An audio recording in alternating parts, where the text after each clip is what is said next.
Hello, everyone. Thank you for joining me again on another episode. Just blessed to introduce people to you and our industry, and hopefully find a lot of technology, information, education. There's just a million onion layers to peel back for anybody in our industry or outside of it that we can help. And that's the platform for what I do, is having events and charity stuff. I mean, I'm blessed, and it's the Thanksgiving season. So everybody that ever watches these things, thank you so much. I pray for you. Introduce yourself. This is why I do this. What's your name? Waleed, Nasir. Waleed, thank you for being my victim right now and doing one of these with me. But I'm fascinated by artificial intelligence, and I have friends that introduce me to other friends, and I get to meet you.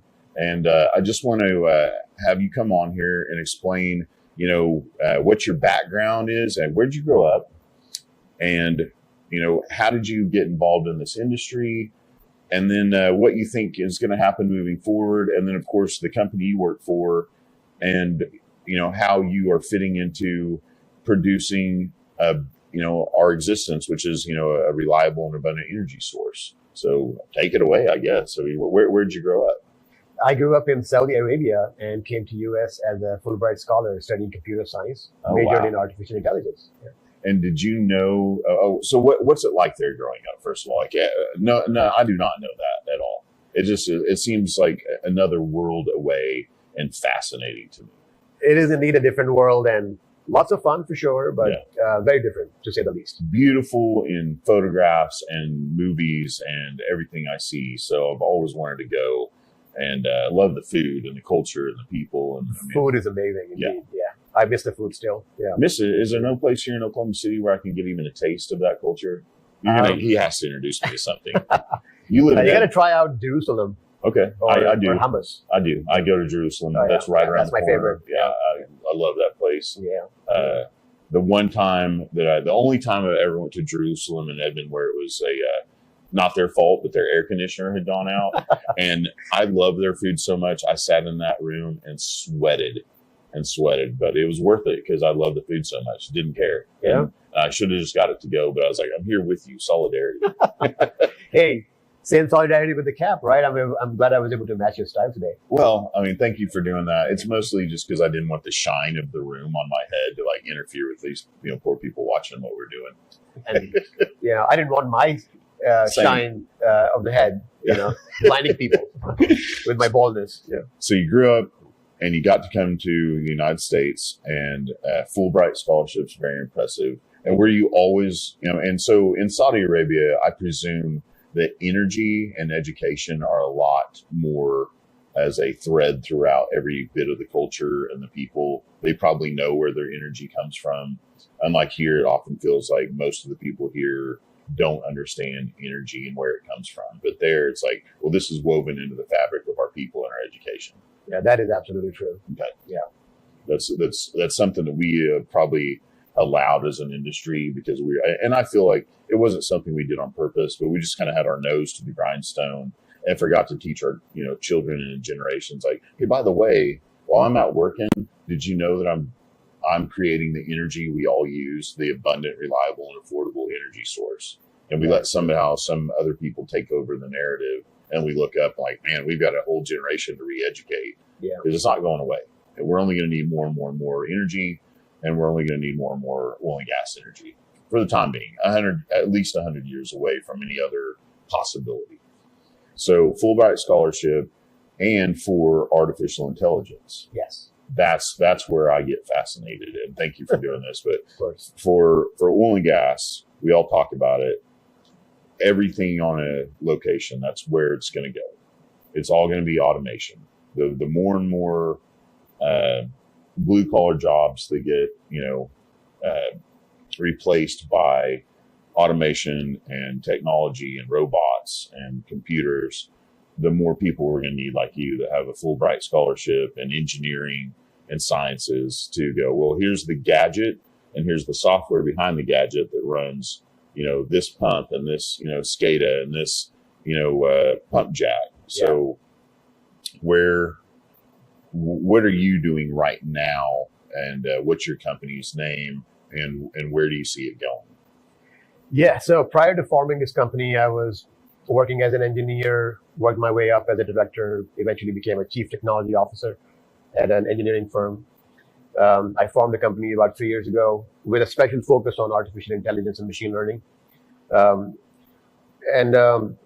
Since then, it's just been a roller coaster ride, especially since the advent of generative AI. ChatGPT came out, OpenAI has been coming up with lots of interesting applications for the end consumer, not necessarily for oil and gas. But that is demonstrating, how real AI is and how fast are we seeing, this technology evolve. And literally a year and a half ago, I had to explain to people, what AI does. And now everybody gets it, and not only gets it, is excited about it and is already thinking about it in some form or shape, whether it be as a company, as a business owner, or even as an individual. So had any of the other companies you worked for employed any AI before you decided to go out on your own and go, hey, I think I have an idea and I can't wait to go explore it on my own? Because that's a brave, bold move. Is like, I'm going to be an entrepreneur. Yeah. I mean, American dream, right? You came to this country, you're still here, and now you're like, man, I'm starting my own business. Yeah, absolutely. So, it just so happens that artificial intelligence requires what I consider as data pipelines to make it effective.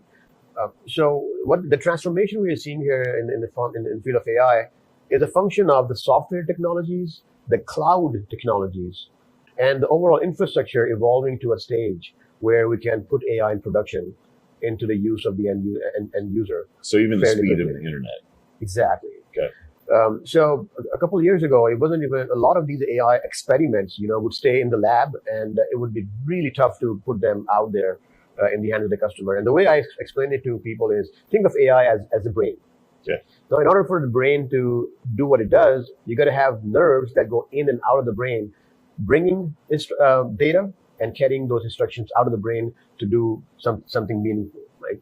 And organizations of today are getting more data savvy. They're recording more data. Their infrastructure is evolving in a way so that is making it possible for them to leverage that data, derive insights from that data, and make informed decisions from that data. Secondly, the way I describe AI as a technology is, think of it as, human beings have intelligence and machines have intelligence. So artificial intelligence is the intelligence of the machines. Yeah. And machines, as we know it, have also evolved over time. Now machines have sensors. Computer vision has become a reality. So there's been so much advancement in the electronics industry that it is now possible for machines to learn from their own patterns and kind of act accordingly. So what you're doing with your company, first of all, what's the name of your company? It's QULT Technologies. QULT Technologies. Yeah. That's a great name. That's a great name. I've heard worse. I'm in on the name. It'll become a cult, right? That was the inspiration. Yeah, absolutely. And then it's a cult of passionate people. Yeah. In the field of AI. Yes. Right. Exactly. And this is coming whether we agree with it or not. The robots are taking over oil and gas. Let's watch out, guys. Let's be there to help them, because all that means is we have more energy coming up, and we have it's more reliable, and it's then more affordable, and we can deploy what you're doing. So QULT is now doing what? And this is, hey, I'm so excited. We always get to have these energy first, here in this podcast. So what's QULT doing? Yeah. So our mission is to democratize access to AI for small and medium organizations. And we are on this mission because we realize that there are companies out there that are so powerful that they could, at some point in the future, potentially monopolize the whole industry. And the only way to combat that situation is if you empower every enterprise to be able to innovate on their own without relying on just one or two major players out there. But what we really truly do is we come in to help enterprises harness the power of this technology by internalizing AI in their processes and their existing workflows. And that comes in a number of different flavors. And it starts with education and training and upskilling of existing workforce to help them get to where they want to be from a technology standpoint. It also comes in the form of infrastructure. So we have development environments, staging environments.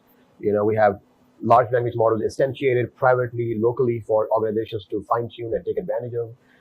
And then we are engineering so many different solutions for our customer. And in process of doing so, we have engineered some of our own core technologies. Or you can outsource your engineering too. Exactly. I mean, there's lots of engineering firms in Oklahoma. So yeah, you don't have to have an entire, and I mean, nowadays there might be lots of pockets of, hey, I've got one job for you this year, but come in and enjoy it while you got it. Yeah, exactly. So essentially you can go to every operator in Oklahoma, and there's a great list, resource, for those that don't know, but you can go to the Corporation Commission and see, the operators that work just out of Oklahoma that, are here. And I'd say the majority of operators throughout the world are small operators. They might have one well to, a few hundred, but small operators, big operators. But you can go to any operator, go to their well site and say, hey, here's the 20 different pieces of equipment that you have out here. Here's all the sensors now available to you for that equipment. And now I can create AI, basically software to make all of that equipment more efficient, right? Absolutely. That's what you guys do. Absolutely. In my small-minded view of what you guys can do, but everything out at every location can now be optimized by AI.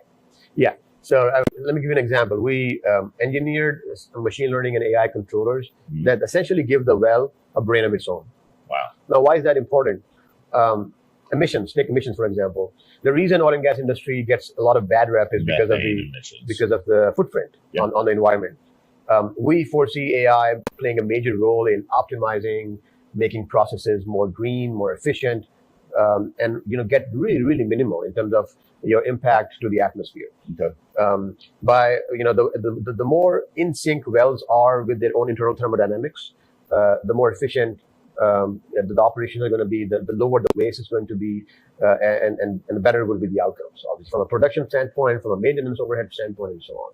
And that's just one tiny example of how you could streamline things. And so regardless of how you feel about whether greenhouse gases, if you will, that's one term they use, or just methane in general, the outcome of that, whether it really is, the CO2 levels, regardless of your political stance or beliefs, if it's for the environment or against, oil and gas operators, I think, are the best stewards of our own resources simply for the economics, right? If I am financially responsible and I'm not wasting anything, then I'm also environmentally responsible. Absolutely. So if I'm capturing all possible elements from that well, including the methane, I'm not burning anything, or I'm producing this well full optimization, then that means I'm the most financially responsible, and that in turn is also the most environmentally responsible. Absolutely. So AI is essentially essential to the ESG that everybody talks about. Every boardroom out there is talking about utilizing this, what you've created, and that's impressive to me. And you're at the forefront of our industry. Thank you. So looking forward, who do you want to talk to? And how do you deploy this? Deploy AI in general? Yeah, I mean, like how scalable is what you're doing, like right now today? Yeah, I mean, my message to the viewers of this amazing podcast is, if you have a problem that you think could be optimized or solved with data, everybody does. Holler at us, and we'll be more than happy to kind of dive in. But I'm going to give you an example of like how monetarily one of our solutions is helping customers. Man, that's a great. I hadn't even thought of like who all have you already helped and what results have you seen? Yeah, so we worked on artificial lifts with one of the prominent energy customers,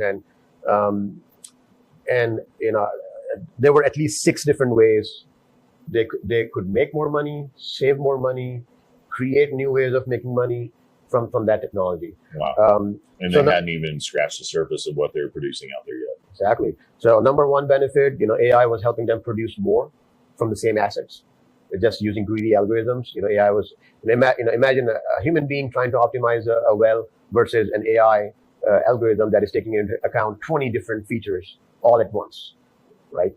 Then it was helping them reduce their maintenance overhead and eliminate plunger breakages and predict failures ahead of time. Prediction. Yeah. So by performing just-in-time replacement of those parts, you can drastically reduce your maintenance overhead by up to 85%. So you're saving equipment as well. Yeah, preserving equipment life, reducing equipment damage, predicting equipment failures, localizing those faults. And so all of that goes into the cost optimization bucket, right? Then we were able to eliminate up to 98% of methane venting cycles that occur on those wells. So that alone has tremendous impact on the organization's bottom line. Climate bill, the Inflation Reduction Act came out, $3.5 billion has been allocated specifically for methane reduction techniques from marginal wells. That's what our machine learning control is trying to accomplish for them. So for that customer, they get tax rebates. You know how to navigate that for them? Have you employed anybody yet that says, hey, by the way, this money through the government has been allocated, so you know that side of it exactly. too. Yeah, Oh, this guy's a wizard. Well, I had to dig deep into it and talk to folks out of DC to really figure out how that money is flowing and being made available in the form of grants and rebates and carbon credits. That's a yes $1 trillion industry that all of us should. Guess what? From one well, a single well, you can achieve up to $10,000 to $20,000 worth of carbon credits just from emissions abatement that you can monetize or sell elsewhere. So you as an oil and gas company, you can plant forests. And you'll show them how to do that. Absolutely. So he'll come out and optimize your wells with AI. And then I'm going to help you make more money, save money, mint new money, and save on taxes. That's a cult I'm willing to get behind. That's a cult I'm willing to get behind, or in forefront of, or invest in. You got to have a little piece of this somehow. I get an override in this maybe someday. Man, I'm blown away. And now you're gonna have to be. You might just have to be my co-host. We might just have to go and do well after well. We'll get every operator in here just to hey, this is what Colt did for me. I'm ordained online. I've always wanted to be part of a cult. Join us. Well, I don't want to hold you up forever, but thank you so much for taking time out of your day. How does everyone get a hold of you? What's the best way? What's your website? Yeah, QULT Technologies is QULT, not a C. QULT. .AI. .AI. Technologies. QULT.AI. And you're on LinkedIn? I'm on LinkedIn as well. There we go, because I'm going to tag you in this, of course. You could find me in Gallardia Country Club as well, playing golf. Nice. Yeah, I'm there a lot. Well, you should be. There's a lot of oil and gas guys that are there. You need to be talking to them every day about. Yeah, in fact, isn't that how I connected with Colby and then you? Yeah. Maybe. There's so many people that get introduced to each other. I'm constantly appreciative of all my friends going, hey, this dork that I know, Matt Hill, has this podcast. He's begging for guests.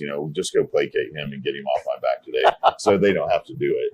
Because I asked Colby, he's like, "No, I don't want to be on your podcast, but I know a guy who doesn't know you yet, and he will do it." No, you're great, man. God bless you. I like you so far. Thank you for tuning in. Thank you. Get a hold of Colt and go optimize your wells, or if you know somebody with a well, I know you do. Get theirs and get them in front of him, and let's go produce more oil and gas and make the world a better place, because everybody appreciates you, right? Yeah. All right. Take care. Much, God bless. We'll see you next time. Bye. Happy Thanksgiving and Merry Christmas.